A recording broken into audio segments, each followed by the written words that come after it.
আমার পাশে আসছে না, আমাকে কেউ একটু পানিও দিচ্ছে না আমার শরীরও। আমি জোরে জোরে চিৎকাচ্ছি, আন্টি আমার শরীর জ্বলছে, আমি চোখে কিছু দেখতে পাচ্ছি না।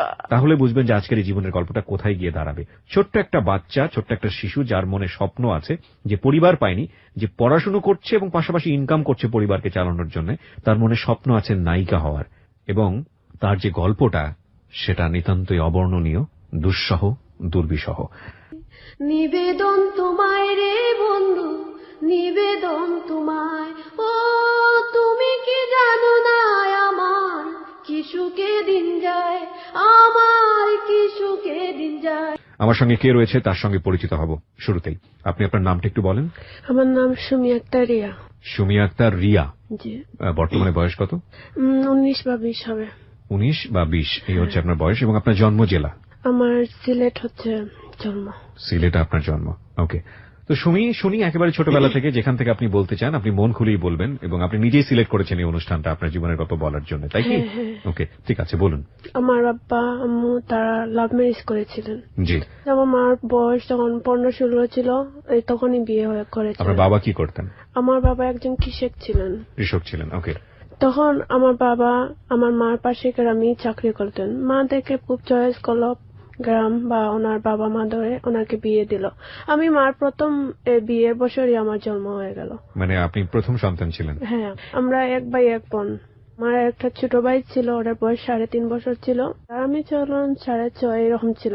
মানে আপনাদের মধ্যে বয়সের পার্থক্য 1 থেকে 1.5 বছর? হ্যাঁ, আমরা 2 ভাই 1 বোন ছিলাম। তো একটা ভাই আমরা এখন হিসাবে ধরি না, ও ছোট থাকতেই মানে হারিয়ে গিয়েছে একটা মাজার থেকে। এইরকমই আমাদের সংসার চলতো। আমার বাবা কাজ করতো এবং কি আমার মা একজন ফিরানি ছিলেন, এই যে কবিরাজি করতেন। ও, আপনার মা কবিরাজি করতেন? হ্যাঁ। আচ্ছা। আমার মা এরকম, আমার বাবা এরকম সংসার চালিয়ে যেতেন। আমরাও খুব মানে এই পরিবারে জন্ম নিয়ে খুব খুশি ছিলাম। জি। আমার বাবা মার কাছে যা আবদার করতাম তাই পেতাম। একদিন আমার বাবা আমার মাকে না বলে উনি একটা বিয়ে করে নিলেন। আমার আব্বা খুব সুন্দর ছিলেন। তারপর আমার মা যখন 1 বছর পরে জানতে পেলেন যে আমার বাবা বিয়ে করেছেন। হ্যাঁ, আগে একটা কথা বলি, আমার বাবাকে কিন্তু ঘর জামাই করে বিয়ে দেওয়া হয়েছিল। আচ্ছা আচ্ছা।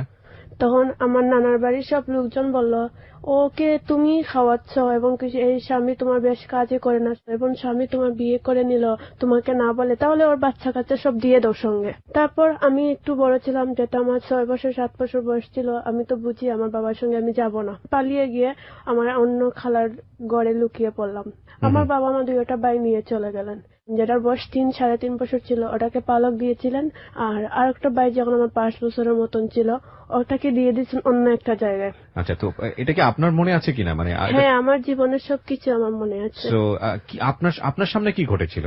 বাবাকে কিভাবে বের করে দিল? এই গন্ডগোলগুলো আপনি দেখেছেন? হ্যাঁ, আমি সবই আমার মনে আছে। কি হয়েছিল ওই সময়টাতে? এই যে বাবা আসছেন, উনি অস্বীকার করছেন যে না উনি বিয়ে করেননি। আচ্ছা। তারপর আমার মাকে রাগ করে উনি কিন্তু তালাক দিয়ে দেন। মানে মুখে মুখে? হ্যাঁ, মুখে মুখে। যে ঝগড়া হয়েছে, মা বলছে তুমি করেছো, বাবা বলে না আমি করিনি।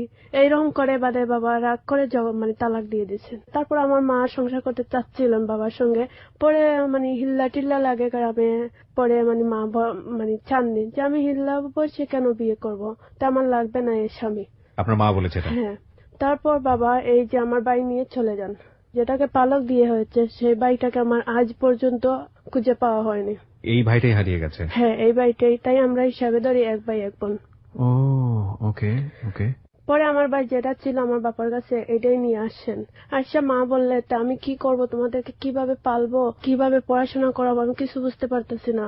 পরে মা আত্মীয়র বাসাতে থাকেন, মাসে মাসে একটা টাকা দেন। এই টাকা দিয়ে আমরা আমি তখন ক্লাস 3-তে পড়তাম। আমি ঠিক বুঝতে পারছি না, আপনাদের কোথায় রাখা হয় সেই সময়টাতে? আমাদের নানার বাড়িতেই। আমরা তো ছোটবেলা থেকেই নানার বাড়ি থাকি। আপনি নানার বাড়িতে ছিলেন, আর আপনার মা তখন কি মানুষের বাসায় কাজ করতেন? হ্যাঁ হ্যাঁ হ্যাঁ। ওইখান থেকে কিছু টাকা পয়সা দিত? হ্যাঁ। তারপর আমি আমার ক্লাস 3-তে যখন উঠছি, নতুন উঠেছি, সবাই সকালে ভাত খেয়ে যায়, আমি না খেয়ে যাই, ক্লাস করি, খুব খিদা লাগে, কি করব।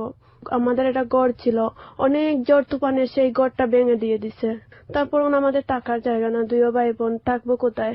আমি টুকটাক আমার খালামণি বলতে আমার আপন খালামণি না, আমার আম্মার চাচাতো বোন, ওদের সঙ্গে একটু টুকটাক এই যে ওদের পানি আনতে হলে পানি এনে দেই বা মাছ কেটে দেই, বা আমি ছোট তো ছিলাম, যা করতে পারি তাই করি।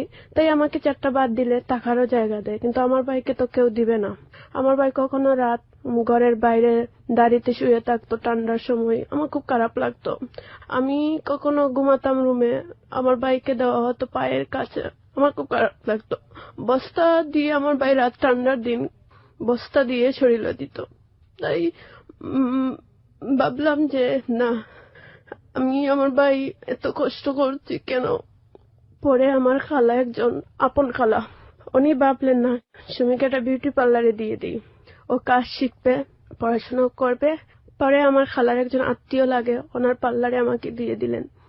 কোন ক্লাসে থাকতে এটা? ক্লাস 3তেই তখন ছিলাম। ক্লাস 3তেই পার্লারে দিয়ে দিল? হ্যাঁ। ওকে।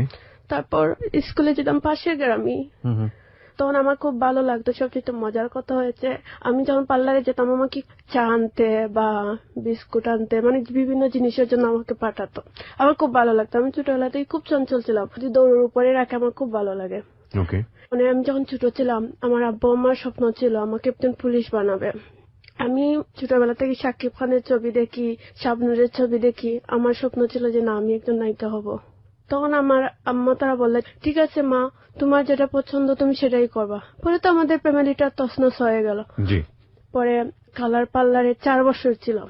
আচ্ছা, ওখানে কি কাজ করতেন আপনি? এইখানে বিউটিশিয়ান করলে চুল কাটলে আমি চুলটা ফেলে দিতাম, কেচিটা দিতাম, মেকআপ করলে ওদের মেকআপটা আগাইয়া দিতাম। এইসব করে করে আমার 4 বছর গেল। তখন আমি একটা হাফ বিউটিশিয়ান হয়ে গেছি। কত টাকা পেতেন আপনি এই কাজ করে? হাফ বিউটিশিয়ান হিসাবে আমাকে 5,000 দিত প্রতি মাসে। হ্যাঁ, স্যালারি। তখন আমি আমার বাইকে দিতাম, আমি নিজে চলে নিতাম। ঠিক আছে, কিন্তু আপনি ওই সময়টা কি লেখাপড়া করছিলেন? হ্যাঁ হ্যাঁ, আমাকে স্কুলে উনি যখন আমার স্যালারিটা 5,000 চলে গেল, উনি আমাকে আর মাসে মাসে হাত খরচের টাকা দেননি। মানে আমার স্কুলে যাওয়া আসা করতাম, এমনকি আমার বাইকে চালাতাম। তারপর আমি সিলেট আসার সিদ্ধান্ত নিলাম বিউটিশিয়ান হিসাবে। আমি একটু ট্রেনিং নিলাম, সার্টিফিকেট হলো আমার। কোথায় ট্রেনিং নিলেন? এই যে সিলেট, যেটা বিউটি পার্লারের সভাপতি আছেন বা।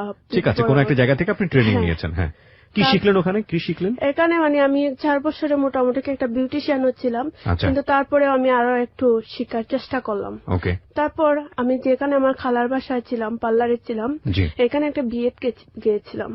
বিয়ের প্রোগ্রামে গিয়েছিলাম। আচ্ছা, বিয়ের প্রোগ্রামে গিয়েছেন। গিয়ে এখানে আমার একটা ছেলের সাথে পরিচয় হলো। কিভাবে হলো? বিয়ের প্রোগ্রামে, মানে আমার ম্যাডাম, আমি একই গ্রামের, শিমলতলা গ্রাম। এই গ্রামে 2টা প্রোগ্রাম হয়েছে, গায়ে বিয়ে, একটা লন্ডনী প্রোগ্রাম আর এটা একই নর্মাল বিয়ে। যেটা নর্মাল গায়ে হলুদ, এটা আমি সাজানিত গেছি, আর যেটা লন্ডনী বিয়ে এটার মধ্যে আমার মালিক গিয়েছে। তারপর এই ছেলেটা আসলো, ওই ছেলের নাম ছিল দুলু। তো ও ছেলেটাকে মানে আমার ম্যাডাম পাঠিয়ে দিলেন যে ভাইয়া আপনি একটু, আমার বিউটিশিয়ান আসবে, এই জায়গাটা তো চিনে না, তা আপনি একটু আমার মেয়েটাকে নিয়ে আসেন রিসিভ করে। বললো ঠিক আছে। ও ছেলে আর একটা ছেলেকে নিয়ে গেছে। এই দুলুটাকে কি আপনার ম্যাডাম আগে থেকে চিনতো? না, উনিও ফার্স্ট টাইম মানে এই জায়গায় প্রোগ্রামে গিয়েছিল।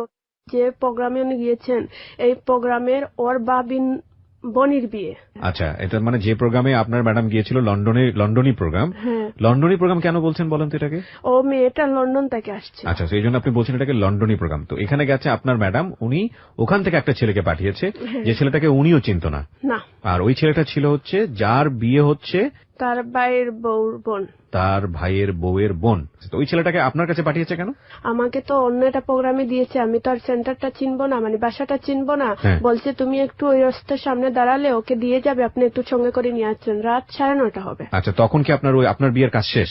হ্যাঁ, আমার এইটা গায়েলুদের সাজানো শেষ। আচ্ছা, ঠিক আছে। তারপর তো ওইখানে এসে আমার ম্যাডামকে আর একটু আমি সাহায্য করবো, অনেক 10-12 জন লোক সাজবে। ওকে। তারপর আমাকে এই ছেলেটা গিয়েছিল, গিয়ে বলছে আপনি কি বিউটি পার্লারের মেয়ে? আমি বলছি জি। বলছে আপনার মালিক বলছে আপনার আমাদের সঙ্গে আসার জন্য। বলছি ঠিক আছে। তারপর ওরা বলছে হ্যাঁ, একা একা প্রোগ্রামে একটা মেয়েকে পাঠাইয়া দিল, এখন বাসায় আমাদের প্রোগ্রামে আসবে, বলছে আমরা নাকি ওকে নিয়ে আসবো রিসিভ করে। ও মানে মনের মধ্যে একটু কষ্ট পেয়ে এই কথাটা বলেছে। যাই হোক, আমি কিছু বলিনি, আমি এই রাস্তা গেলাম, গিয়ে আমার ম্যাডামকে বললাম আপনি আর কাকে সাজানি লাগবে? বললো যে আমি কন্যা সাজাবো, তুমি বাকি যারা আছে এদেরকে সাজিয়ে নাও। আমরা সাজাইয়া শেষ, রাত হয়ে গেছে। আমার তো নিজের বাসা বলতে নাই, তাই মালিকের বাসায় থাকতাম। আমার ম্যাডাম আমি রাত 12টার সময় চলে আসলাম। তারপর আমাদের পরের দিন সকালে কিন্তু এই বাড়িতে সাজানোর জন্য যেতে হবে, পাল্লাতে যেতে 10 টাকার ভাড়া রিস্কায়। পরে ওদের প্রোগ্রামে আমরা মানে আমার ম্যাডাম বউ সাজাচ্ছেন, আমি অন্য লোক যারা ছোট ছোট মেয়ে আছে সবাই লন্ডন থেকে আসছে, ওদেরকে সাজাচ্ছে। তো লন্ডন থেকে একটা মেয়েরা আসছে, ওদের একটু সাজ ভালো লাগে না, মানে বলতেছে এটা ভালো না, এরকম হয়নি, মানে অনেক কুতকুত দেখাচ্ছে। তারপর এই যে ছেলেটা আমাকে রাত রিসিভ করেছিল, এই ছেলেটাকে দেখছি আমার চোখে সরাসরি একটা সিএনজির মধ্যে বসে আমি যে এই মেয়েদেরকে সাজাচ্ছি ও ফলো করছে, মানে দেখছে। তা আমার একটা ভালো লাগলো, এই ছেলে দেখে হাসতেছে, মানে আমিও হাসতেছি। ওই দুলু? হ্যাঁ, দুলু। দুলুকে দেখে আমিও হাসতেছি, বা ও হাসছে আমিও হাসতেছি। তখন দুলুর বয়স হবে ধরল 16-17। পরে এইসব করে করে আমাদের প্রোগ্রামের সাজগুলো হয়ে গেল। তো আমাদের ম্যাডাম আমরা দাওয়াত দিয়েছে যে সেন্টারে গিয়ে খেতে হবে, আমরা দুপুরে খেয়ে মানে আমরা পার্লারে যাব। তারপর ওদের সঙ্গে গাড়িতে উঠে আমরা সেন্টারে বুরকা টুরকা লাগাইছিল, আমরা খেয়ে নিলাম। তারপর আম্মুকে বললাম, আমার মা যেতে একটা ইনকাম করে মাসে, ওনার কাছে তো কম বেশ টাকা থাকবেই। আমার মাকে বললাম, মা আমি আর নিজে পার্লার করবো, আমার অন্য মানুষের পার্লারে থাকতে ভালো লাগে না। বললা, তো আমি তো তোমার বিয়ের জন্য অল্প অল্প টাকা ধলা করে রাখতেছি। আমি বলছি যে বিয়ে টিয়ে তখন তো আমি চাকরি করব, তখন আমার অনেক টাকা হবে, আমি নিজেই নিজের প্রোগ্রামটা করে নিব। বললা, তো ঠিক আছে, যা টাকা ধলা করছি তোমার জন্য এগুলা দিয়ে তোমাকে আমি একটা পার্লার খুলে দিব। আমার মা আমাকে এই শহরেই মানে আমার ম্যাডামের পার্লার থেকে মনে হলে 5 মিনিট দূরে আমাকে পার্লার খুলে দেন দোকানে। কত টাকা লাগে ওখানে? কত টাকা? 1.5 লাখ টাকা লেগেছে। আচ্ছা, তো এটা দিয়ে আপনাকে একটা বিউটি পার্লার খুলে দিল? আচ্ছা আচ্ছা, তারপর আমি একজন বিউটিশিয়ান নিলাম, একটা ফুল বিউটিশিয়ান, 2-3টা হাফ বিউটিশিয়ান, সব মিলে আর একটা ম্যানেজার দিয়ে আমাকে দিল। তখন আমি একটা স্কুলে ভর্তি হয়েছি, ক্লাস 6-এ। এটা মাদেশাই বলে, আলিয়া মাদেশাই বলে এটাকে। জি। তারপর আমি এই দোকানে ঠিক সময় দিতে পারি না, কারণ ক্লাস থেকে এসে আমি মানে জাস্ট একটু ওদেরকে সময় দিতে পারি। আচ্ছা, আপনার পার্লারের নাম কি দিলেন? আমার পার্লারের নাম ছিল Sumi Dulhan beauty parlour. Sumi Dulhan beauty parlour. আচ্ছা। তারপর দেখা গেল যে প্রথম আমি টাকা সেভ করতে পারছি, পরে বোঝা গেল যে আমি টাকা সেভ করতে পারতেছি না, কারণ আমি সময় দিতে পারতেছি না। এই যে টাকা ইনকাম হয় ও দোকানের মেয়েরাই বাট করে নিয়ে নেয়, আসলে বলে আপু কাস্টমার আসেনি, যেতেই আসেনি আমি তখন কাস্টমার আসছে কি না এটা তো আমি ফলো করতে পারবো না। আসেনি শেষ। প্রতি মাসে 5,000 টাকা আমার ভর্তি দেওয়া হচ্ছে, দেখা যায় আমার মায়ের কাছ থেকে এনে দোকান ভাড়া দেওয়া হচ্ছে, মেয়েদের সবকিছু দেওয়া হচ্ছে। মানে তারপর আমি একদিন ভাবলাম, আমার 1-1.5 বছর আমার ভালো ইনকাম হলো, এখন কেন হচ্ছে না? নতুন ম্যানেজার রাখার পরে এই অবস্থা। পরে আমি ভাবলাম না, দোকানটা ছেড়ে দিব, মানুষের পার্লারে চাকরি করাটাই সবচেয়ে ভালো, টেনশন নাই, মাস ফুলে টাকা পেলাম। দোকানে একটা ম্যানেজার ছিল, ওর নাম ছিল রুবেল। ও বললো, ঠিক আছে তুমি একটা কাজ করো, তোমাকে 2 মাস পরে টাকা দিয়ে দিব, তুমি আমার নামের দোকানটা করে দাও। দোকানটা তাহলে কাউকে দিয়ে দিচ্ছেন নাকি বিক্রি করে দিচ্ছেন? বিক্রি করে দিয়ে দিচ্ছিল, মানে সেই সময় বাকিতে সে নিচ্ছিল, তাই কি? ও আমার সামনে, আমার দোকানের মেয়েদের সামনে বলছে যে 2 মাস পরে আমাকে টাকাটা দিয়ে দিবে। এখন বর্তমানে ওকে আমি নাম মানে দলিলে মানে দলিল বলতে দোকানের দলিল থাকে, মানে আমি ওর নাম দিয়ে দিব যে ওকে আমি দোকানটা বিক্রি করে দিলাম। আচ্ছা আচ্ছা। কিন্তু ও পরবর্তী আমাকে অরিজিনাল যে রুমের মালিক, আমি 2 মাস পরে মানে ও টাকা দিচ্ছে না, বলে কি দিব না পরে দিব। তো দোকানের যে মেইন আসল মালিক, রুমের মালিকটা, মার্কেটের মালিকের কাছে যাওয়া হলো, ওনার সামনে ও বলেছে যে আপনি বলেন, ও যদি টাকাটা না নেয় তাহলে দোকানটা আমার নামে হলো কিভাবে? ও বলছে সবার সামনে যে দোকানটা যখন ও কিনে আমার কাছে ডাইরেক্ট টাকা দিয়ে ও নিয়ে নিচ্ছে। ওকে। এখন আমি কি করব, মানে এখন তো আমার তো আর তখন কোনো সাক্ষী প্রমাণ ছিল না, কারণ ওর উপরেই আমি বিশ্বাস করে আমি আমার দোকানটা ওর নামে লিখে দিয়েছি।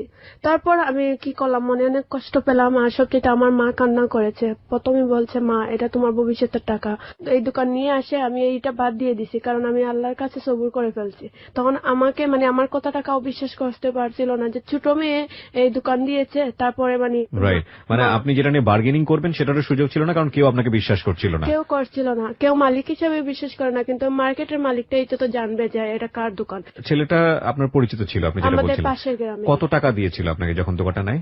ওর কাছে আমি বিক্রি করেছিলাম 1,60,000 টাকা দিয়ে। কিন্তু কত টাকা দিয়েছিল আপনাকে? আমাকে ও মাত্র 10,000 টাকা দিয়েছিল। 10,000 টাকা দিয়ে আপনার কাছে দোকানটা নিয়েছিল, বলেছে পরে দিয়ে দিবে সবগুলো। কিন্তু এটা 2 মাস পরে সে অস্বীকার করেছিল। আচ্ছা, তো ওই সময়টাতে আপনি কি করছিলেন, কোথায় কাজ করছিলেন? মানে আমি চেয়েছিলাম যে এই দোকানটা, কারণ আমার দোকান আর অন্য কানে চাকরি করে তো আমি সময় দিতে পারবো না। আচ্ছা। আর এরকম কেউ রাখবে না, কারণ মনে করবে যে ওর কাস্টমারটা আমি নিয়ে আসতেছি। দুটো বিষয় এখানে নক করার মতো আছে প্রিয় শ্রোতা। একটা হচ্ছে যে ওর মা এবং ও দুজনে মিলে, বুঝতেই পারছেন ওর মা অন্যের বাসায় কাজ করে এবং ও কিছু টাকা জমিয়েছে মানুষের পার্লারে কাজ করে, সেটা মিলিয়ে ও একটা নিজে থেকে একটা বিউটি পার্লার দিয়েছে। কিন্তু ও চালাতে পারছিল না এই কারণে, কারণ কোনো বিজনেসে ইনিশিয়াল স্টেজে আমরা লাভ করতে পারি না, আমাদের সময় দিতে হয়, যে কারণে ও দোকানটা একসময় সেল করে দেয়। কিন্তু সেল করে দেয় এমন কারো কাছে যাকে বিশ্বাস করে, সে আসলে মাত্র 10,000 টাকা দিয়ে তার কাছ থেকে ইনিশিয়াল স্টেজে দোকানটা নেয় এবং 2 মাস পরে সে সম্পূর্ণ টাকাটা অস্বীকার করে। ও বার্গেনিং করতে পারছিল না এই কারণে যে লোকজনকেও বিশ্বাস করাতে পারছিল না যে দোকানটা ওর, কারণ ও বয়সে অনেক ছোট ছিল। লোকজন বিশ্বাসই করতে পারছিল না যে এত টাকা দিয়ে একটা মেয়ে এই দোকানটা নিতে পারে। জীবনের গল্পটা আসলে এখানে না, জীবনের গল্পটা ইনফ্যাক্ট আমি বলবো শুরুই হয়নি। আপনারা শুধু ভূমিকাতে আছেন। যারা ফেসবুকে লাইভটা দেখেছেন অনুষ্ঠান শুরু করার আগে এবং যারা দেখেননি তাদেরকে আমি বলবো যে লাইভটা দেখে তারপরে শোনেন, তাহলে বুঝবেন যে আজকের এই জীবনের গল্পটা কোথায় গিয়ে দাঁড়াবে। ছোট্ট একটা বাচ্চা, ছোট্ট একটা শিশু যার মনে স্বপ্ন আছে, যে পরিবার পায়নি, যে পড়াশুনো করছে এবং পাশাপাশি ইনকাম করছে পরিবারকে চালানোর জন্য, তার মনে স্বপ্ন আছে নায়িকা হওয়ার, এবং তার যে গল্পটা সেটা নিতান্তই অবর্ণনীয়, দুঃসহ, দুর্বিষহ। হ্যাঁ, তো তারপর কি হলো? তারপর আমি ভাবলাম যে না, আমি একটা পার্লারে নিব। আমার আসলে চাকরি নিতে হলে কোনো ইন্টারভিউ লাগে না, কারণ মানুষ আমাকে দেখেই চাকরি দিয়ে দেয়। জি তখন এই পার্লারে আসি, অপরূপা বিউটি পার্লার। জি। এটা হচ্ছে আমাদের সিলেটের মধ্যে সবচেয়ে বড় পার্লার। 25-26 জন মেয়ে ছিল। এদের কাছে এসে আমার মানে আমাকে যে টাকাটা দেয় না সেটা আমি ভুলে গেলাম। আমি ওপেনে ভর্তি হয়েছি, উন্মুক্ত 9-এ ওপেনেই ভর্তি হয়েছিল। ওকে। তারপর আমি স্যালারি পাচ্ছি, কোচিং করছি, চলতাছি। তারপর আমার স্বপ্ন আমি আগাবো কিভাবে, এইভাবে থামে গেলে আমার স্বপ্নটা আগাবে না। আমি পড়ে নিলাম যে না, আমি মডেলিং এর কাজ করব, বিভিন্ন ম্যাগাজিনে কাজ করব, আলপনা ম্যাগাজিন, তারপর অনেক ধরনের ম্যাগাজিন আমি কাজ করেছি, কিন্তু বিনিময়ে আমি কোনো টাকা আনতাম না। ম্যাগাজিন বলতে? ম্যাগাজিন বলতে যে মানে আপনার ফ্যাশন আর ড্রেসাইন এগুলার একটা ম্যাগাজিন বই। এই ম্যাগাজিন বইয়ের কাজটা কি থাকে? ওখানে তো সাজুগুজুর কাজই থাকে না? হ্যাঁ, এগুলাই। মডেলদের সাজাতে হয়? না, এগুলো তাহলে মানে আমি নিজে মডেল হয়ে ম্যাগাজিনে কাজ করেছি। আপনি নিজে মডেল হয়েছেন ম্যাগাজিনদের জন্য? হ্যাঁ হ্যাঁ হ্যাঁ। কি ওখানে আপনাকে কি করেছে? দেশ স্টুডিও আফজাল ভাই, হ্যাঁ, উনি হয়েছেন আমার জীবনের প্রথম ফটোগ্রাফ। মানে উনি আপনাকে মডেল করলেন? হ্যাঁ। তখন আপনার বয়স কত? তখন আমার 16 বছর এরকম। 16 বছর বয়সে আপনি কিসের মডেল হলেন ওই সময়টাতে? তখন আমি প্রথম একটা সাইনবোর্ড বানানোর একটা মডেল ছিলাম। সিলেট চৌয়াট্টা বড় একটা সাইনবোর্ডের মধ্যে বৈশাখী শাড়ি রং মার্কেট, এই মার্কেটের মডেল হিসাবে এখনো সাইনবোর্ডে আমার পিকচার দেওয়া আছে, এখনো হয়তো আছে। ওখানে আপনি শাড়ির বিজ্ঞাপন করলেন? শাড়ি। তারপর তো আপনি ওনার সঙ্গে পরিচিত হলেন কিভাবে? সাধারণত ওনাকে পরিচিত হয়েছিলাম যে আমি যে পার্লারে চাকরি করতাম, ওনার একটা ম্যাগাজিন বই ছিল। আচ্ছা। ওনার নম্বর বা স্টুডিওর নাম সব দেওয়া ছিল। আমি এই মাধ্যমে ওনার সাথে কন্ট্যাক্ট করে ওনার সাথে আমি যখন কথা বলি, উনি আমার প্রেমে পড়ে যান। মানে উনি আমার বয়সে, মানে আমার বাপের বয়স। আচ্ছা, ওকে। না, কারো প্রেমে পড়া অন্যায় না, অবশ্যই অন্যায় না, কিন্তু প্রেমে পড়ার পরে প্রেম পাওয়ার জন্য অন্যায়ভাবে কোনো কিছু করাটাই হচ্ছে অন্যায়। এখানে একটা ব্যাপারও আছে যে বাপের বয়সে একটা লোক 16 বছরের একটা মেয়ের সঙ্গে, এটা শুনতেও খারাপ লাগে না? এটা অস্বাভাবিক কিছু নয়, অনেক সময় হতে পারে, কিন্তু অন্যায়ভাবে কোনো কিছু করার চেষ্টা করাটা হচ্ছে হলো মারাত্মক। তারপর উনি আমাকে, আমি তো আবার মালিকের বাসায় থাকতাম, আমি আবার সকালে এসে দোকানটা খুলতাম। তারপর আস্তে আস্তে সবাই আসতো যে ভাইয়াটা আমাকে সকাল 8টার সময় ফোন দিয়ে বলবেন, সুমি তুমি কি নাস্তা করেছো? হ্যাঁ করেছি। তুমি কি রাত করার সময় ঘুমাইয়েছো? এই যত সময়। ওনার বাবার সাথে বোঝা গেল যে আমার প্রতি ওনার খুবই আগ্রহ। ওনার সাথে কথা 5-6 মাস বলছি, ওনার কথা শুনে শুনে আমারই একটু ওনার প্রতি আগ্রহ জেগে গেল। মানে ওনাকে আমি কখনো দেখিনি, জাস্ট ওনার ফোনের বয়সে মনে হয়েছিল একটা ইয়াং ছেলে বলতে, মানে বয়স যেমন ধরো 22 বা 23। আপনি তো ফোনের কথা বুঝলাম না, আপনি তো মডেলিং করে ফেলছেন ততদিনে ওনার স্টুডিওতে? হ্যাঁ করেছি, কিন্তু ওনাকে দেখিনি। ওনার একজন কর্মচারী দিয়ে শুট করিয়েছেন। তারপর উনি আমাকে ফোন দিতেন। একদিন আমি ওনাকে প্রশ্ন করলাম যে আপনার কি বিয়ে হয়েছে? মানে উনি আমাকে উত্তর দিলেন না। মানে আমি ভাবছি হয়তো বিয়ে হয়নি, আর আমি ভাবছি হয়তো 22-23 বা 25 বছরের ছেলে হবে, কিন্তু 40 বছর সেটা আমি কখনো ভাবিনি। ততদিনে কি আপনার বিলবোর্ডে ছবি উঠেছে? হ্যাঁ, উঠেছে। তো বিলবোর্ডে প্রথম আপনার ছবি দেখে আপনার কেমন লাগছিল? আমার খুব ভালো লাগছিল। সবাই আমাকে দেখে বলছে যে বোঝাই যাচ্ছে না তোমার এত সুন্দর ফেস।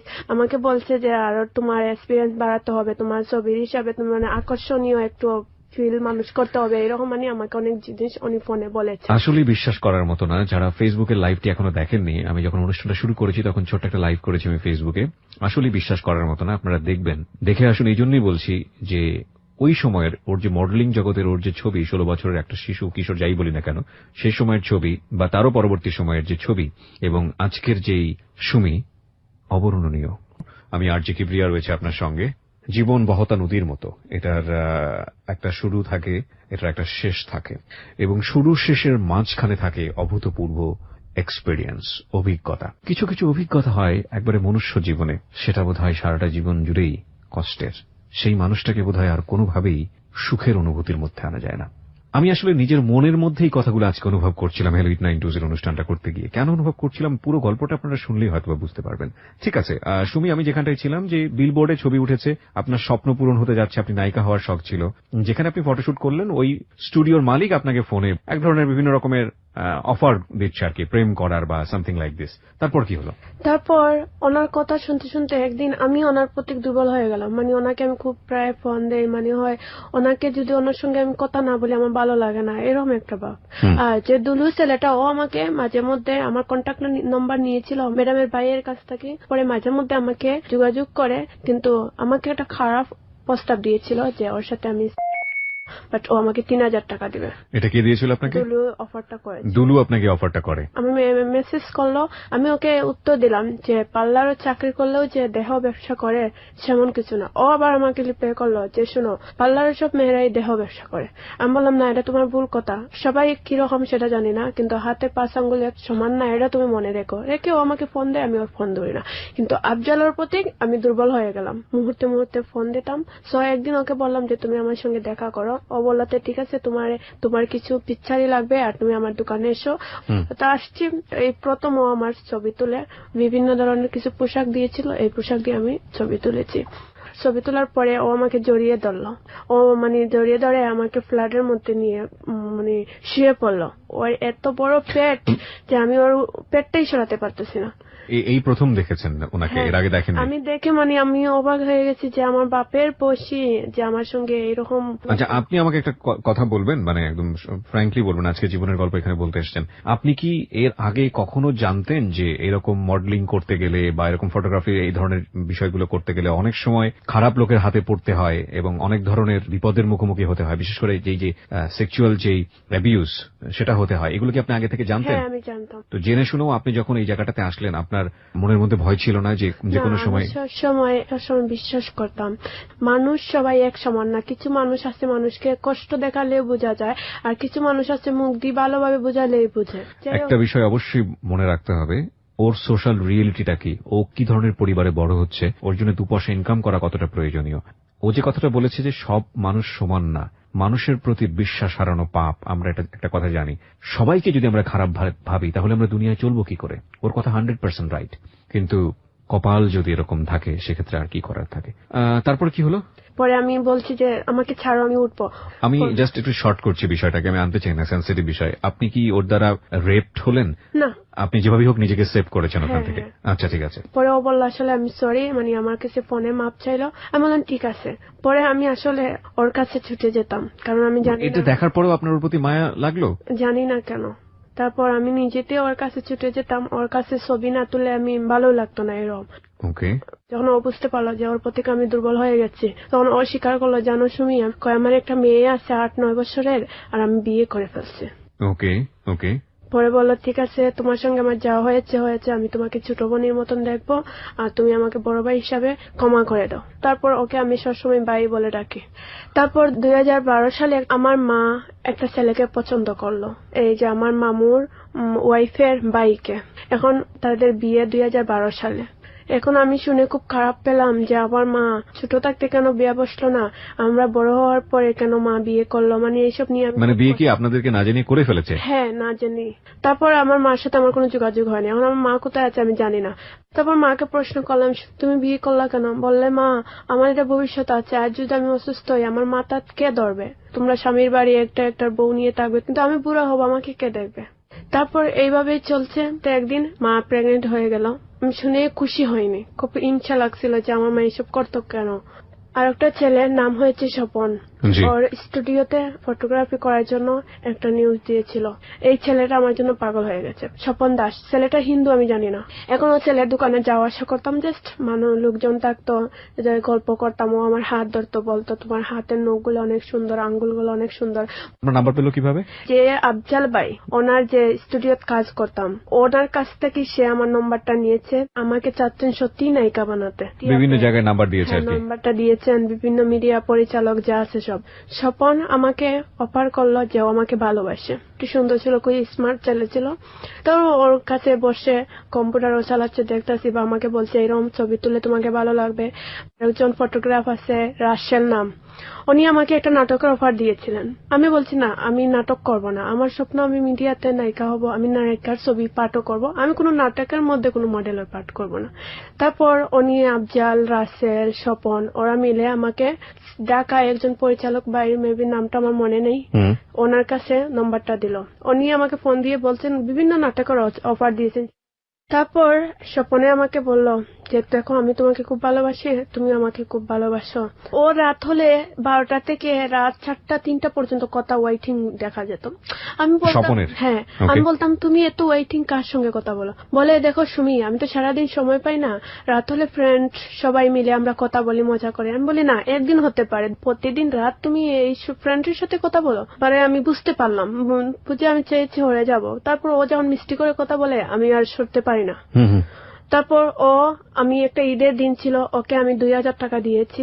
মানে আমি যে বিউটি পার্লারে চাকরি করি, একমাত্র বিউটি পার্লার মালিক হিসাব ছাড়া আর কোনো ফটোগ্রাফাররা জানে না আমি বিউটি পার্লারে চাকরি করি।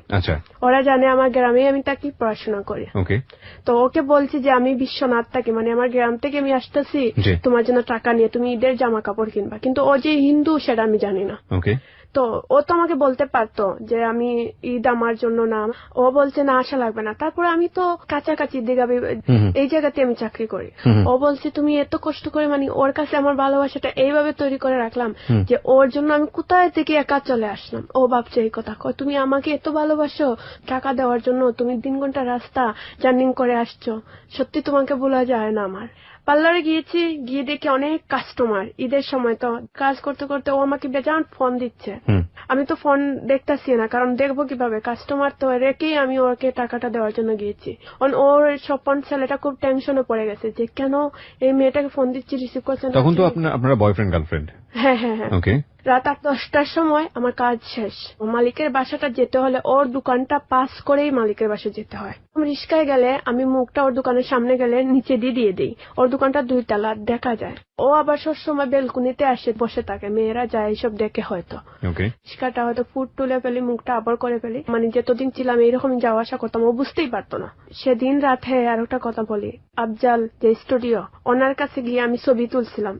স্বপনের দোকানে যেতে না যেতে ও রাস্তা পাস হবে, আমি যে রিস্কাটা গেছি ও রিস্কাটা খাড়া করেই ও পাস হবে। ও সরাসরি ওর মুখ আমার ফেসের দিকে ও তাকিয়ে আছে, দেখে কিছু বলেনি। ওকে ফোন দিলে বলে এই একটা মেয়ে বিছনা থেকে আসছে, আমাকে টাকা দিয়ে আবার আমি এত ফোন দিলাম, তুমি দলা না, এখন তুমি রাত 10টার সময় কোথায় থেকে এসেছো, নিশ্চয়ই তুমি খুব খারাপ। আমি বলছি না না, এই শোনো, আমি একটা ছবি তুলতে গিয়েছিলাম, এখন কাজ শেষ, আমি চলে আসছি। তুমি বিশ্বাস না করলে আফজাল ভাইকে জিজ্ঞাসা করো। কিভাবে বিশ্বাস করলো? শেষ ঈদের দিন দোকান খুলেছি, ভাবছি যে 3টার দিকে আমি বাড়িতে চলে যাব। আর ওর বাসাটা ওই পড়ছে আমাদের পার্লার ফেলে একটু সাইডে, হিন্দু পাড়া। ও আমাদের পার্লারের সামনে একটু মনে হাঁটারুটি করছে, আর আমি ওকে দেখিনি। তালা দিয়ে গেট লাগাচ্ছি, এইসব দেখতেছে, দেখে আমাকে ফলো করছে। আমি দেখি মোটরসাইকেল মাঝে ও আমাকে বলছে এই তুমি ঈদের দিন সকাল থেকে ফোন ধরছো না, তুমি এখানে কেন? পরে দেখা গেল না, ওর কাছে শিকারই সব করতে হবে। বাসায় গেলাম, ওকে বললাম তুমি জানো আমি এই পার্লারেই চাকরি করি। এই প্রথম জানলো যে আপনি পার্লারে কাজ করেন? পরে জানতে পারলাম, একদিন দোকানে গিয়েছি, জানতে পারলাম যে ও একজন হিন্দু। ছেড়ে দিয়ে দিছে, কারণ হিন্দু মানুষের সাথে সম্পর্ক আমি কিভাবে করবো? আমি বলছি তুমি হিন্দু? ও বলছে হ্যাঁ আমি হিন্দু, তুমি জানো না? আমি বলছি তুমি তো আমাকে কখনো বলো না। আমি হিন্দু, তোমার সাথে তো আমি রিলেশন করিনি, তোমাকে আমি খুব পছন্দ করি, ঠিক আছে, আমি অন্য একটা মেয়েকে ভালোবাসি। তারপর দুলু ছেলেটা, ও আমাকে মাঝে মধ্যে ফোন দিত, ডিস্টার্ব করতো, মানে এই সবই মেসেজ দিত। আমি ওকে ফোন দিলাম একদিন, কেন জানি না, আমার মনে অনেক সবকিছু মিলে আমার অনেক কষ্ট হলো। ওকে আমি একদিন ফোন দিয়ে কান্নাকাটি করলাম। দুলুকে ফোন দিয়ে কান্নাকাটি করলেন এবং সে আপনাকে অনেক আগে অফার করেছিল যে এত টাকার বিনিময়ে তার সঙ্গে আপনি শারীরিক সম্পর্ক করবেন কিনা, এবং তখন আপনি সেটা রিজেক্ট করে দিয়েছিলেন। আমাকে একটু বলেন তো, যে ছেলেটা সম্পর্কে আপনি জানতেনই যে ছেলেটা ভালো না, তাকে আপনি ফোনটা কেন দিলেন? আমার মনে কষ্ট এসেছিল তখন। এই দুলু কি এই সময়টাতে যখন আপনি আফজাল কিংবা আপনি স্বপনের সঙ্গে এক ধরনের একটা সম্পর্কে রয়েছেন, ইনফ্যাক্ট স্বপন যখন আপনার বয়ফ্রেন্ড, তখন কি দুলু ট্রাই করতো আপনাকে মাঝে মাঝে ফোন দিয়ে বিরক্ত করা? হ্যাঁ অবশ্যই। ও, তার মানে দুলুর জায়গা থেকে একটা সম্পর্ক ছিল। হ্যাঁ, ও আমাকে মাঝে মধ্যে ফোন দিত, মাঝে মধ্যে ওর সাথে 20 মিনিট আধা ঘন্টা এরকম কথা বলতো। দুলু আমাকে ফোন দিয়েছে, কেটে দিয়েছি, বাদে আবার দিয়েছে, ওর সাথে কান্নাকাটি করতেছে। বললো কি হয়েছে, আমি বললাম না আমার খুব মন খারাপ, তুমি মানে মনে হচ্ছে তোমার সঙ্গে একটু কথা বলি। বললাম আমি এয়ারপোর্ট আছি, তোমাকে আমি পরে ফোন দিচ্ছি। আধা ঘন্টা পর আমাকে ফোন দিল, দিয়ে আমি ওকে ইচ্ছাতেই বলে দিলাম আই লাভ ইউ। ও আমাকে মানে ওকে ফোন দিয়ে বলে দিলেন আই লাভ ইউ? হ্যাঁ। তারপর ও বললো হঠাৎ এরকম কেন? আমি বললাম আমি জানি না, আমার মনে হচ্ছে যে সত্যি তুমি আমাকে ভালোবাসো। পরে বললো এতদিনে তুমি আমাকে বিশ্বাস করলা যে আমি তোমাকে ভালোবাসি?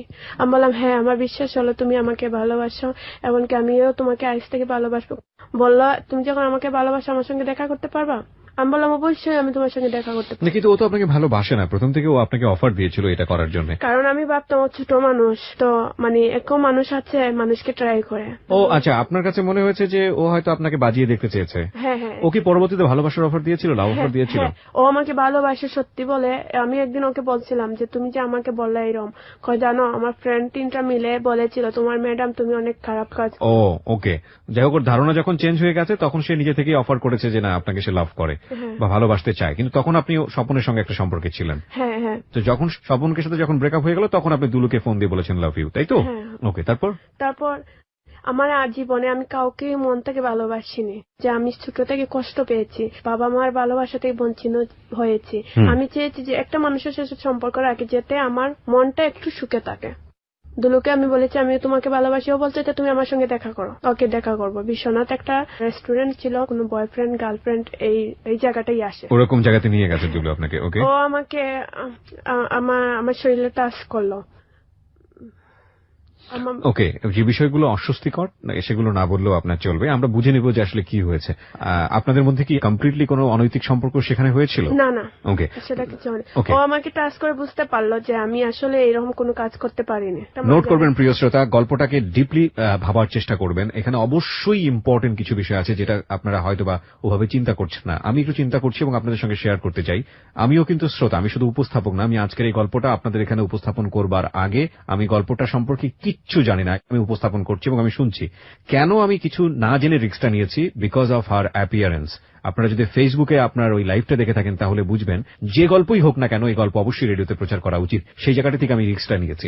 বিষয়টা এরকম যে আমার কাছে মনে হচ্ছে একটু ডিপলি চিন্তা করার সুযোগ আছে। দুলু ছেলেটা, ওর কাছে মনে হয়েছে যে না, যারা এইসব পার্লারে কাজ করে সেসব মেয়েরা বোধহয় এরকম, সুতরাং ও যখন দেখেছে যে না মেয়েটা আসলে এরকম না, তখন ওকে লাভ করার প্রস্তাব দিয়েছে। এখানে দুটো বিষয় জড়িত। একটা হচ্ছে যে এমনও হতে পারে যে দুলুর মনে হয়তো বা এরকম বিষয় কাজ করেছে যে মেয়েটাকে সরাসরি টাকা দিয়ে অফার করে বিষয়টা এরকম ভাবে ওর কাছ থেকে আদায় করা যাবে না, যে কারণেই ওকে ভালোবাসার ফাঁদে ফেলতে হবে। হতে পারে এরকম একটা।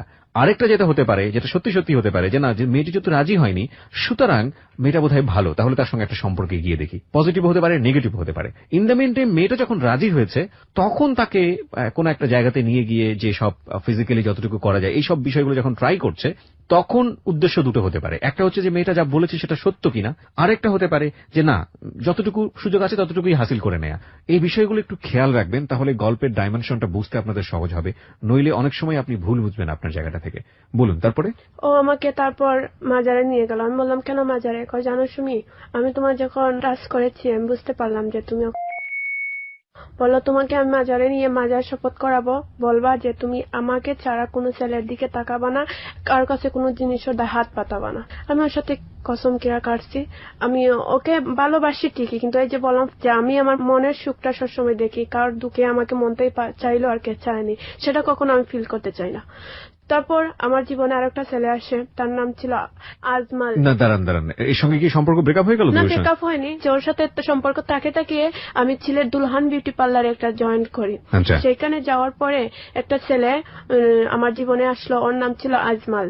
ওর দোকান ছিল একটা পার্লারের। পরে আমার খুব ইচ্ছা করে আইসক্রিম খেতে, ঠান্ডা খেতে, ওর দোকান থেকে আনে। একটা। তখন কি দুলুর সঙ্গে আপনার বয়ফ্রেন্ড আছে, গার্লফ্রেন্ড সম্পর্ক আছে? সব সম্পর্কটাই আছে। আচ্ছা, যে মানে ও আমাকে ফোন দেয়, তখন আমি 2টা ফোন ইউজ করতাম। জি। দুলু আমাকে এত ভালোবাসে, কারণ আমি যদি ওয়েটিং থাকি ও পাগল হয়ে যায়, কান্নাকাটি করে। Okay. তাই আমার কথা বলতে হলেই আমার মানে 2টা ফোন লাগবে, মানে কষ্ট না দেওয়ার জন্য আমি 2টা ফোন। লুকিয়ে আপনি আরেকটা ফোন হ্যাঁ, নিলেন, লুপোর এই ও- নাম্বারটাও জানতো না? ও জানতো না। তারপর আমি এই ছেলেটাকে, যেটা আমার নিউ ফোন নিউ সিম, ওটার নম্বরটা দিলাম, এই যে আজমল নামে যে ছেলেটা। তো ও একদিন আমাকে প্রশ্ন করে যে সুমি, তোমাকে আমি বিয়ে করবো, তুমি করবা আমাকে? আমি বললাম হ্যাঁ করবো, কিন্তু এখন না। কবে করবা? আমি বললাম 1 বছর পর করবো। তুমি আমাকে মাজারা গিয়া আমার মাথায় হাত ছুঁয়ে আর মাজারের মুকাম ছুঁয়ে কিরা কাটতে হবে। আমি বললাম হ্যাঁ পারবো, কিন্তু আমি ওর সাথে তো আসলে বুয়া কিরা কাটছি। মানে আপনি আসলে কিটা কেটেছেন শেষ পর্যন্ত? কেটেছি, কিন্তু এটা আমি মন থেকে কাটিনি, কারণ ওকে খুশি রাখার জন্য আমি এই কাজটা করেছি। কেন ওকে খুশি রাখতে হবে? ওকে তো আপনি লাভ করতেন না, কেন লাভ খুশি রাখতে হবে? করতাম না কারণ জানি, কিন্তু এই যে এক সুন্দর ছেলেরা দেখলে আমার খুব ভালো লাগে। মানে ও দেখতে সুন্দর ছিল? হ্যাঁ অনেক সুন্দর, দুলুর চাইতে রঙে ফর্সা ছিল। আজকে ও যে কথাগুলো এখানে বলছে, দিল খুলে বলছে, যেখানে আপনারা ভালো পাবেন, মন্দ পাবেন, যেটা উচিত পাবেন, অনুচিত পাবেন। কিন্তু এখানে একটা জিনিস খেয়াল রাখবেন, ওকে জাজমেন্টের কাতারে বসাবেন না, কারণ এগুলো আমরা আমাদের ব্যক্তিগত জীবনেও কিছু না কিছু করে থাকি। কিন্তু ও যেভাবে দুঃখ কষ্টের মধ্যে দিয়ে গিয়েছে, সেটা আমাদের জায়গা থেকে কোনোভাবেই কাম্য না। তারপর কি হলো? তারপর ও আমাকে একটা বৈশাখী মেলাত নিয়ে গেল। আমাকে বৈশাখীর দিন ছিল, একটা লাল শাড়ি পরেছি, ও আমাকে সবার সামনে একটা গোলাপ দিয়েছে, আমার খুব ভালো লেগেছে। মানে তখনও কি আপনার দুলুর সাথে সম্পর্ক ছিল? দুলুর সাথে কিন্তু সম্পর্ক যে শাড়িটা আমি পরেছি সেটা আমাকে বৈশাখের আগের দিন দুলু গিফট করেছিল, কিন্তু দুলুর সাথে আমি দেখা করিনি, এই ছেলেটার সঙ্গেই করেছে। দুলুকে বলছে যে বৈশাখীর দিন সারাদিন ব্যস্ত থাকবো, যদি সময় পারি তাহলে করব, কিন্তু পার্লারটা তো 2টার সময় লাগানি হয়ে গেছে। এখন দুলু বেচান ফোন দিচ্ছে, আমার ফোন সাইলেন্ট, কারণ ও ছেলেই জানে না আমি 2টা ফোন ইউজ করি। ওকে। তারপর ওকে বললাম আচ্ছা ঠিক আছে, আমার ম্যাডাম আমাকে ফোন দিবে, আমি চলে যাই। তখন সন্ধ্যা 6টা। তারপর দুলু আমাকে বলে এই তুমি ফোন দাও না। আমি বললাম না যে আমি ব্যস্ত, যে আমি এখন একটু ফ্রি হয়েছি, মন চাচ্ছে তোমার সঙ্গে শাড়িটা পরেছি, এই মাত্র পরেছি, তুমি আমার সঙ্গে দেখা করবা? ও বললো হ্যাঁ। তো বললো ঠিক আছে, তুমি লাল শাড়ি পরেছো, আমিও লাল ফতোয়া পরেছি। আমি বললাম তাহলে ঠিক আছে চলো, কোথায় যাবো? শিশু পার্কে যাবো। মানে সারাদিন আপনি হচ্ছে আজমলের সঙ্গে আপনি ঘোরাফেরা করেছেন ওরই দেয়া শাড়িতে, এবং তারপরে ওই শাড়িটা পরে আপনি বিকেল বেলার দিকে দুলুর সঙ্গে দেখা করতে যাচ্ছেন, এবং এদিকে সারাদিন দুলু আপনাকে ট্রাই করেছে ফোনে, তাই কি? ওকে। দুলু আসলো, আসার পরে দুলুর সঙ্গে দেখা করলাম। আমি বললাম পার্কে যাব, আমাকে পার্কে নিয়ে গেল। ও আমাকে বাসা পর্যন্ত দিয়ে চলে গেল। ওকে। আমি চলে যাই আরেকটা পার্লারে, বধুয়া বিউটি পার্লার। আমি মানে যে আজমল নামে যে ছেলেটা, ওকে আমি সিম চেঞ্জ করে ফেলি, মানে ওই সিমটা অফ করে দেই, ওর সাথে আর আমার কোনো কথা হয় না। তারপর যে দুলুর সাথে কথা হয় তো সবসময় কথা হয়। তো এই পার্লারে একটা মেয়ে ছিল, এই মেয়েটার নাম ছিল দশমী। আর দুলুর সাথে আমার কথা যেরকম হয় এরকমই হতো, কিন্তু দুলুর সাথে আমার একটা চুক্তি হয়ে গেল। চুক্তি বলতে ও আমাকে বলছে যে সুমি, আমি তো তোমাকে বিয়ে করব, তাহলে এক কাজ করো, তুমি আমার সঙ্গে করো।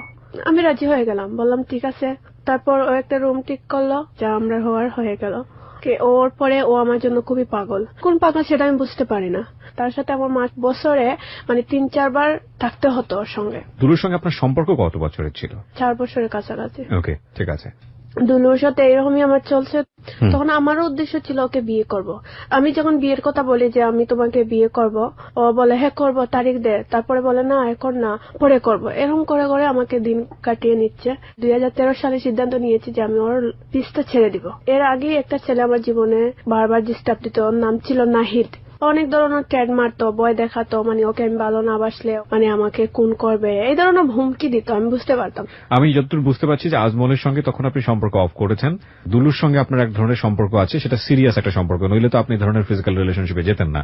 আরেকটা যে ছেলেটা আপনাকে মাঝামাঝি ট্রাই করছে, নাহিদের সঙ্গে আপনার সম্পর্কটা কি ছিল আসলে? প্রেম করবে এই চেষ্টা, কিন্তু ও আমি জেনেছি ফার্স্ট টাইম যে আমি আবার একটা অভ্যাস ছিল, ছেলেদেরকে আমি ডিস্টার্ব আমাকে করলে আমি সরাতে পারি, মানে সেক্সুয়াল ভাবে একটু কথা বলি, তখন ভালো ছেলে যে সে তো অবশ্যই সরে যাবে, আর খারাপ যে ছেলেটা সে কখনো সরবে না। তো ওই ছেলের সাথে ফার্স্ট টাইম যে আমি খারাপ কথা বলেছি, ও মানে প্রথম 2-1 দিন আমাকে ফোন দেয়নি। আমি ভাবছি খুব ভদ্র ছেলে, এই জন্য এইসব কথা শুনে ও সরে গেছে, ভালো হয়েছে।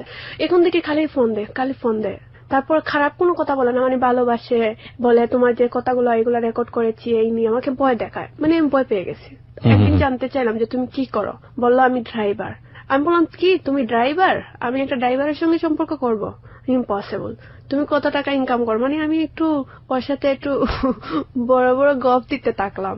বললাম জানো আমি মাসে এত টাকা ইনকাম করি, আমার ড্রেস প্রতি মাসে লাগে, আমার জুতা প্রতি মাসে ড্রেসের সাথে ম্যাচিং লাগে, তুমি আমাকে এইসব দিতে পারবা না, তাহলে তোমার সাথে প্রেম হবে না আমার। তারপর ওই ছেলেটা আমাকে বারবার ফোন দিত, 2 দিন 3 দিন পর পর ফোন দিতে দিতে যেত। মানে বুঝতে পারলাম যে ছেলেটা আসলে আমাকে ভালোবাসে এরকম একটা। আর দুলু আমার কাছে খালি টাকা নিত। দুলু 2 দিন পর বলতো সুমি আমার টাকা লাগবে, টাকা দিতাম। এবং এই যে টাকাটা পড়তো, টাকা আমি দিতাম, 50 টাকা ও আমাকে দিত। মানে বুঝি নাই, কোথায় থাকতেন? হোটেলের অর্ধেক টাকা আপনি দিতেন, অর্ধেক টাকা সে দিত। হ্যাঁ। প্রিয় শ্রোতা, আমরা বিরতি নিচ্ছি। জীবন গল্প আসলে কোনো কিছুকেই কনসিডার করে না, যেভাবে ঘটেছে সেভাবেই এখানে উপস্থাপন হচ্ছে। শেষ পর্যন্ত শুনবেন আশা করছি। ফেসবুকে ওনাকে অনুষ্ঠান শুরু করবার আগে একটা লাইভ দিয়েছি, সেটা অনেকে দেখে এখন অনেক রকমের মন্তব্য করছেন। আমি একটা কথা আপনাদের সবাইকে বলছি, এটা আমাদের আসলে একটা দুর্ভাগ্য। ফেসবুকে না এত বেশি ফেক আইডি কিংবা এত বেশি ম্যাচিউর আইডি যে যা ইচ্ছা কোন একটা বিষয় নিয়ে যেমন ইচ্ছা বলে দেন, এবং সবাই মনে করেন কি এটা এমন একটা জগৎ যেখানে আসলে কাউকে দেখা যায় না, কাউকে বোঝা যায় না। এবং যেহেতু আমার ছবিটা ফেক, সুতরাং আমি যা ইচ্ছা তাই বলে দিলাম। কোন ব্যক্তি যখন স্ট্যাটাসে একটা কমেন্টস করেন কিংবা একটা ছবি পোস্ট করেন, এটা কিন্তু তার ব্যক্তি মনের পরিচয়কে ওখানে প্রকাশ করে। আপনি যদি কাউকে গালি দেন বা গালমন্দ করেন, যাকে আপনি গালি দিলেন বা গালমন্দ করলেন, সেটার চাইতে বড় সমস্যা হচ্ছে আপনার নিজের পরিচয়টা আপনি ওখানে রিভিল করলেন। এবং আপনি যে কাজটা করেন সেটা আপনার ফ্যামিলির দিকে আঙ্গুল দেয়। ফেসবুক একটা পাবলিক প্লেস, এখানে যা ইচ্ছা তাই কমেন্টস করা, বাজে বলা, অশ্লীল শব্দ ব্যবহার করা এবং কাউকে উত্ত্যক্ত করা, এটা রীতিমতো অন্যায়। যারা এটা করেন তারা নিম্ন মনের পরিচয় দেন। আজকে এই গল্পটা যতদূর পর্যন্ত এগিয়েছে সেটা শুনে ওর ভিডিও দেখে যদি কেউ এই ধরনের মন্তব্য করে থাকেন, তাহলে আমি বলবো সেটা তার নিচু মনের পরিচয়। আমরা ফিরবো ঠিক রাত 12 সুমির কাছে, আবারও ফিরছি। সুমি, কি হলো তারপরে? তারপরে এক পর্যায়ে আমি সিদ্ধান্ত নিলাম যে না, ও যখন আমাকে বিয়ে করবে না, অন্য একটা লোক তাকালে আমাকে ওর সামনে জিজ্ঞেস করবে তুমি কি এই মেয়েটাকে চিনো, ওর সাথে কিসের সম্পর্ক, মানে আমাকে অসম্মান করে। তাই আমি ভেবে চিন্তা করেছি না, দুলুর লোকটা আমি ছেড়ে দিব, কারণ যে ভালোবাসার বিশ্বাস নেই সে ভালোবাসা নিয়ে আমি বাঁচতে চাই না। আমার বাবা মার ভালোবাসা আমি পাইনি, যে আমাকে একটু ছেলে হোক মেয়ে হোক একটু ভালোবাসে মন থাকে, আমি ওর পূজারি হয়ে যাই। কেউ কথা বললে, ওয়েটিং দেখলে, এইসবের প্রতিশোধ ওর রুমে নিয়ে আমাকে অনেক মারধর করবে, জুতা দিয়ে বাড়াবে, আমার চুলো দিয়ে টানবে।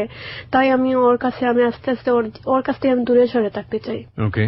তারপর আমি সিদ্ধান্ত মনে মনে নিয়েছি যে আমি ওর সঙ্গে কোনো সম্পর্ক রাখবো না, এমনকি আমি সিম টিন চেঞ্জ করে ফেলবো। তারপর আমি এই যে বদুয়া বিউটি পার্লার চাকরি করছি অনেক দিন, 2 বছর কাছাকাছি হবে। দুলু কিভাবে জানুন আমার নম্বরটা পেয়ে গেল, পেয়ে আমাকে ফোন দিল, দিয়ে বলে এই তোমার জন্য আমি আম নিয়ে আসতেছি, লেসু নিয়ে আসতেছি, আমাদের বাসা যে গাছ ফসল ধরছে তোমার জন্য নিয়ে আসতেছি। দুলুর সঙ্গে আপনার যোগাযোগ কতদিন বন্ধ ছিল? প্রায় 5-6 মাস। কিভাবে জানি আপনার নাম্বারটা পেয়ে গেছে, নতুন নাম্বার? আর সিলেট তো বেশি হলে 30-25টা পার্লার, এর বেশি নয়। মানে তদন্ত করে পেয়ে গেছে আমি এই পার্লারই থাকি। পরে সে খোঁজ করে বের করে সে আপনি বধুয়াতে আছেন। আচ্ছা।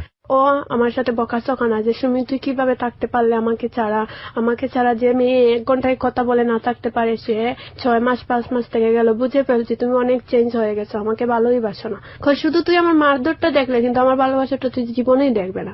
তারপর ও আমাকে বলল প্রতি বছরে যেরকম আমাদের বাগানে ফল ফসল ধরে তোমাকে দিয়ে আসি, এবারও আমি তোমার জন্য দিয়ে আসতে চাই। আমি বলছি তাহলে আসো আমার পার্লারে। পরে চলে এসে এগুলো আমাকে রাস্তার সামনে থেকে দিয়ে গেল, লেসু টেসু সবগুলা।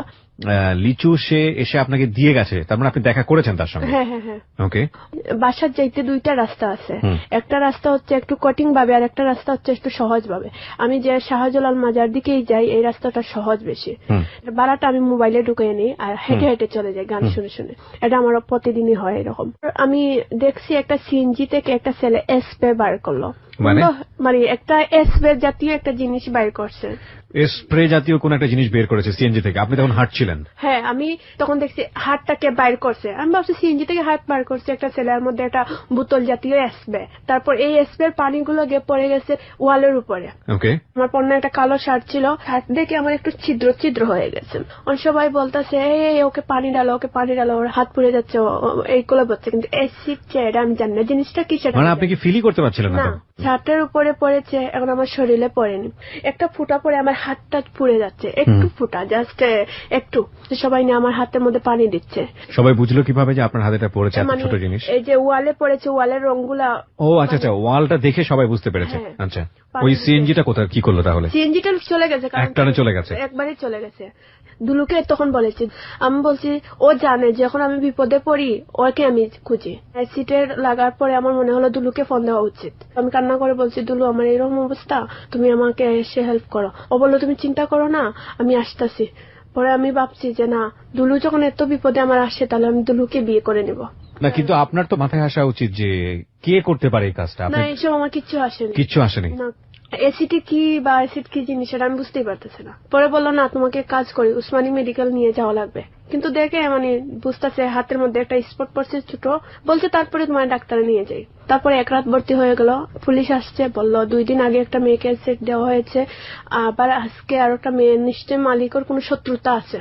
উনি বলে দিলেন আমি মডেল, আমার অনেক শত্রু আছে, মানে আমার উপরে ছেড়ে দিয়ে দিলেন। এখন পুলিশ আমাকে ধরলো থানাতে নিয়ে, বললো শোনো তুমি তো একটা মডেল ছিল। আমি বলছি হ্যাঁ, তুমি কোন কোন জায়গায় মডেলিং করেছো সেগুলো বলো। পুলিশ জানলো কিভাবে অ্যাসিডের ঘটনাটা? এই যে মানে উসমানী মেডিকেল ভর্তি হলে তো আগে। ও আচ্ছা আচ্ছা, ওকে ফাইন, হ্যাঁ। তারপর আর এর আগে তো একটা মেয়ে হয়েছে, এর কারণে আপনাদের এলাকাতে একটা মেয়ে হয়েছে? এলাকা মানে আমি যে পার্লারে চাকরি করতাম একই পার্লারে একটা মেয়ে হয়েছে। একদিন আগে একটা মেয়ের মুখে অ্যাসিড পড়েছে, পরের 2 দিন পর আমার। তারপর ম্যাডামে আমার বিরুদ্ধে বললেন যে ওর একটা ছেলের সাথে রিলেশন আছে, ও বিভিন্ন ছেলেদেরকে অনেক হুমকি দামকি দেয়। ম্যাডাম চাচ্ছেন এইটাই যে ম্যাডামের উপর থেকে এই সমস্যাটা আমার উপরে চাপাতে। পরে পুলিশ তদন্ত করে দেখলো আমার আসামিও কেউ পাচ্ছে না, দশমীর আসামিও কেউ পাচ্ছে না। ও দশমী মেয়েটাও ভিকটিম ছিল? ওকে। দশমীরটা পাওয়া গেছে যে ও একটা ছেলের সাথে বিয়ে হওয়ার কথা ছিল, বংশের ছোট